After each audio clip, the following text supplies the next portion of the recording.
नमस्कार दोस्तों। आप सभी जानते हैं कि किसी भी लोकतांत्रिक राष्ट्र की पहचान वहाँ पर जनप्रतिनिधि किस तरीके से चुने जाते हैं इस पर बहुत कुछ निर्भर करती है। और भारत के संदर्भ में भी ये बात बिल्कुल सही है। और भारत में निष्पक्ष और पक्षपातपूर्ण रहित प्रक्रिया यानी कि चुनाव की प्रक्रिया को अंजाम देने के लिए एक निष्पक्ष और स्वतंत्र चुनाव आयोग की संकल्पना हमें भारत के संविधान के अनुच्छेद 324 में मिलती है। भारत में निर्वाचन आयोग एक 3 सदस्यीय आयोग है जिसके अंतर्गत एक मुख्य निर्वाचन आयुक्त और 2 अन्य आयुक्त होते हैं। और भारत के संविधान का जो अनुच्छेद 324 है वो इस बात को इंगित करता है कि भारत के अंतर्गत जो तमाम चुनाव की जो प्रक्रियाएं हैं उनको निष्पक्षतापूर्वक और पक्षपातपूर्ण रहित स्वतंत्र तरीके से संपादित करने के लिए ये अनुच्छेद भारत के निर्वाचन आयोग को तमाम सारी आवश्यक शक्तियां देता है। अब इसमें दिक्कत ये है कि इस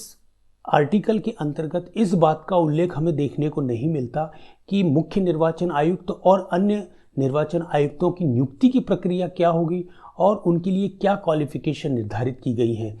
तो आज जिस सर्वोच्च न्यायालय के निर्णय का हम जिक्र करेंगे उससे पहले जो प्रक्रिया थी उसके अंतर्गत ये होता था कि भारत के लॉ मिनिस्टर एक पैनल सजेस्ट करते थे और भारत के प्रधानमंत्री उस पैनल में से कुछ सदस्यों को राष्ट्रपति के लिए सिफारिश करते थे ताकि राष्ट्रपति महोदय उन लोगों को, उन व्यक्तियों को चुनाव आयोग में या तो मुख्य निर्वाचन आयुक्त के रूप में या अन्य आयुक्त के रूप में नियुक्ति प्रदान कर सके। तो यहाँ पर हम देखते हैं कि ये सारी जो निर्वाचन आयोग की नियुक्ति की पूरी प्रक्रिया है ये पूरी तरह एग्जीक्यूटिव यानी कि कार्यपालिका के अधिकार क्षेत्र में आती थी। और इसमें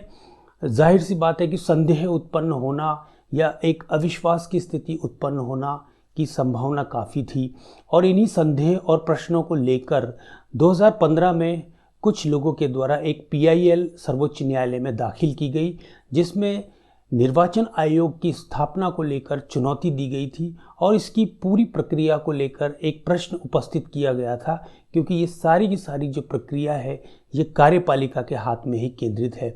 अब 2015 में जो PIL दाखिल की गई थी वो होते होते 2018 में 2 जजों की बेंच के पास पहुंची और उन 2 जजों ने इस बात को निर्धारित किया कि शायद इस प्रश्न को एक बड़ी बेंच को सुनना चाहिए और अंततः इसको एक 5 सदस्यीय बेंच को सौंप दिया गया। KM जोसेफ साहब की जो 5 सदस्यीय बेंच थी उन्होंने 2 मार्च 2023 को यह निर्णय देते हुए कहा क्योंकि भारत के संविधान में निर्वाचन आयुक्त चाहे वो मुख्य निर्वाचन आयुक्त की बात हो या अन्य निर्वाचन आयुक्त की बात हो के संबंध में कोई स्पष्ट प्रक्रिया दी गई नहीं है। तो एक वैक्यूम यहाँ पर इस चीज़ का हमें देखने को मिलता है। तो एक अंतरिम रूप से वहाँ पर KM जोसेफ साहब की बेंच के द्वारा एक अंतरिम व्यवस्था दी गई और एक पैनल सुझाया गया जिसके अंतर्गत शामिल थे भारत के प्रधानमंत्री, भारत के अपोजिशन पार्टी के लीडर। यदि अपोजिशन पार्टी के लीडर ना हो तो उस स्थिति में भारत के सबसे बड़े अपोजिट पार्टी के जो नेता हैं वो और साथ साथ भारत के मुख्य न्यायाधीश यानी कि CJI chief justice of India, इन 3 लोगों से मिलकर एक पैनल बनेगा और यही पैनल जो है मुख्य निर्वाचन आयुक्त के साथ साथ अन्य आयुक्तों की नियुक्ति की सिफारिश राष्ट्रपति महोदय को करेगा। तो ये एक व्यवस्था 2 मार्च 2023 के बाद हमें देखने को मिलती है। तो इसी व्यवस्था को समाप्त करने के लिए यानी कि सर्वोच्च न्यायालय के निर्णय को पलटने के लिए वर्तमान कार्यपालिका यानी कि सरकार के द्वारा एक विधेयक 10 अगस्त 2023 को राज्यसभा में लिस्ट किया गया, राज्यसभा में पेश किया गया, जिसके अंतर्गत उन्होंने इस सर्वोच्च न्यायालय के इस प्रभाव को समाप्त करने के लिए एक नया बिल प्रस्तुत करने की प्रक्रिया को आगे बढ़ाया। और इस बिल की जो मुख्य बिंदु थे इसमें 2 तरीके की कमेटी की बात की गई थी। एक कमेटी थी सर्च कमेटी जो कि निर्वाचन आयुक्त के रूप में जिन सदस्यों की नियुक्ति की जानी है उन सदस्यों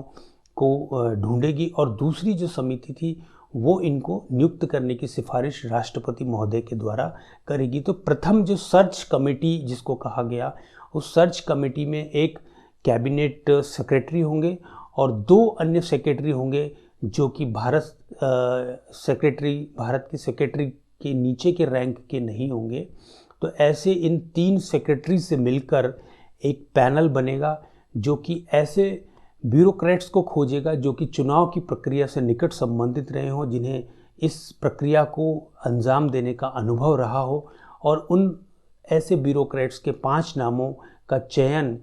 ये एक सर्च कमेटी करेगी, और ये 5 नामों का जो पैनल है फिर एक सेलेक्ट कमेटी को भेजा जाएगा, और इस सेलेक्ट कमेटी में ही सारा की सारा पेच है, क्योंकि इस सेलेक्ट कमेटी में पूर्व की भांति भारत के प्रधानमंत्री होंगे, अपोजिशन पार्टी के लीडर भी होंगे, लेकिन जहां पहले इसमें सीजेआई थे यानी कि चीफ जस्टिस ऑफ इंडिया थे, अब उसमें चीफ जस्टिस ऑफ इंडिया की जगह इस बिल में ये प्रावधान रखा गया कि एक कैबिनेट मिनिस्टर होंगे जिनका नाम निर्देशन यानी कि जिनका सुझाव या जिनका नाम प्रधानमंत्री के द्वारा शामिल किया जाएगा। और क्योंकि ये एक 3 सदस्यीय चयन समिति होगी जिसमें 2 एग्जीक्यूटिव के मेंबर होंगे, एक स्वयं प्रधानमंत्री और दूसरे कैबिनेट मिनिस्टर, और साथ में एक अपोजिशन पार्टी के लीडर होंगे। तो ऐसी स्थिति में बिल्कुल साफ यहाँ पर एक चीज़ नज़र आती है कि पुनः इसमें एग्जीक्यूटिव का अधिकार क्षेत्र होगा, क्योंकि जो भी निर्णय होगा वो बहुमत से लिया जाएगा, और बहुमत क्योंकि एग्जीक्यूटिव मेंबर्स का होगा तो निश्चित है कि जो सरकार चाहेगी, सरकार से मेरा तात्पर्य जो कार्यपालिका चाहेगी, उसी व्यक्ति को मुख्य निर्वाचन आयुक्त या अन्य आयुक्तों के रूप में नियुक्ति प्राप्त होगी। तो यहाँ पर देखा जाए तो इसमें कुछ भी गलत नहीं है, क्योंकि के.एम. जोसेफ साहब की जो बेंच थी उन्होंने एक अंतरिम व्यवस्था दी थी और इस बात की पेशकश की थी, इस बात को रेखांकित किया गया था कि मुख्य निर्वाचन आयुक्त या अन्य आयुक्तों की जो नियुक्ति है उसके लिए पार्लियामेंट्री लॉ होना चाहिए, क्योंकि पार्लियामेंट्री लॉ उस समय मौजूद नहीं था। ऐसी स्थिति में उन्होंने एक अंतरिम व्यवस्था के रूप में ये एक पैनल सुझाया था जो कि chief justice of India, prime minister of India और अपोजिशन पार्टी के लीडर के साथ मिलकर बनता। अब इसमें पूरा बहुमत एग्जीक्यूटिव होगा। अब देखिए कि इसमें साफ दिखाई देता है कि ये संविधान के विरुद्ध नहीं है, क्योंकि स्वयं के.एम. जोसेफ साहब की बेंच ने ही इस बात को रेखांकित किया है। ये पूरी तरह संविधान सम्मत है, लेकिन ये कितना संविधानवाद के सम्मत है इस चीज़ को हमें समझने की कोशिश करनी चाहिए, क्योंकि शायद भारत के संविधान निर्माताओं ने यह कल्पना की थी कि निर्वाचन आयोग एक स्वतंत्र और निष्पक्ष संस्था के रूप में कार्य करेगा, और उसकी निष्पक्षता इसी बात से सुनिश्चित की जा सकती है कि उस सदस्यों की जो नियुक्ति की प्रक्रिया है वो कितनी निष्पक्ष है। तो यहाँ पर एक चीज़ जो हमें देखने को मिलती है, निश्चित रूप से ये संविधान के विरुद्ध नहीं है, लेकिन कहीं ना कहीं संविधानवाद की दृष्टि से जब हम इस चीज़ को देखते हैं तो एक थोड़ा सा प्रश्न और संदेह यहाँ पर उपस्थित होता है। तो उम्मीद करता हूँ आपको आज का वीडियो पसंद आया होगा।